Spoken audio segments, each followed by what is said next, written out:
In this video, we're going to show you how you can use the encoder on the M5 stack dial.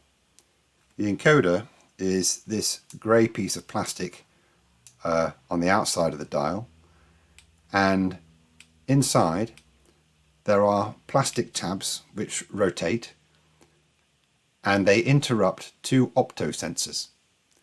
So as the tabs interrupt the optosensor, it turns the outputs on and off, and the outputs are connected to GPIO 40 and GPIO 41. And that allows you to write a program to detect when the dial has been rotated. And this is our program. We've got the M5 stack dial, the bitmap drawer, PWM component. We've got the bezel switch and the LEDs representing the outputs, and we've now put this quadrature encoder component onto the panel.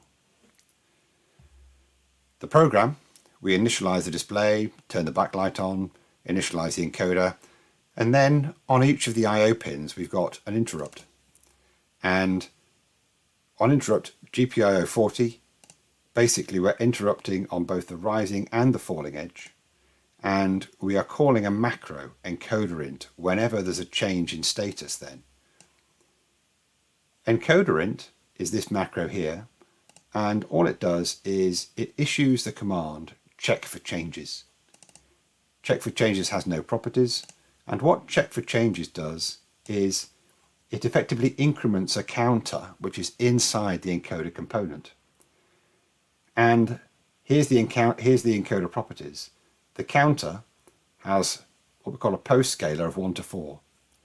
Now there are 2 pins, and every time the optosensors are interrupted, if you like, there'll be an interrupt on a rising and falling edge of GPIO 40 and an interrupt on a rising and falling edge of GPIO 41. And the encoder tracks that, and it tracks the status of an internal counter. And if it's rotating one way, the counter will increase. If it's rotating the other way, the counter will decrease. And you can see that there are, we've defined that there are 16 counts. So what I've got on my M5 stack is a little piece of blue tack just there. And if you rotate it and listen, you can count that there are 8 clicks per half revolution. So that's 16 clicks in the whole M5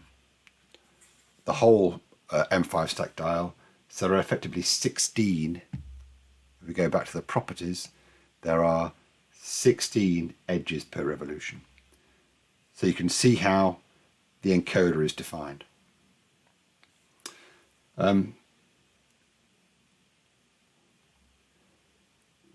So we declare the interrupts, we then reset the counter inside the encoder. We have 2 variables, encoder number and old encoder number. We have an endless loop. We test whether encoder number and old encoder number have changed by reading the counter. If there's a change, then what we do is we update the display. And we update the display by clearing the background to be all black, setting the text color to be orange, and then printing the encoder number, the counter encoder number. So you should be able to follow that. And then we reset old encoder number is now encoder number, and go around the loop again. So we're basically checking for a change and updating the display with a new encoder number. And if I simulate that, then you can see that working on the simulation. So we're updating the display on the a change in the encoder. And if we look at the hardware and we apply some power, the program's already downloaded, and we rotate the bezel, then you can see the encoder incrementing when it's clockwise and decrementing when it's anti-clockwise.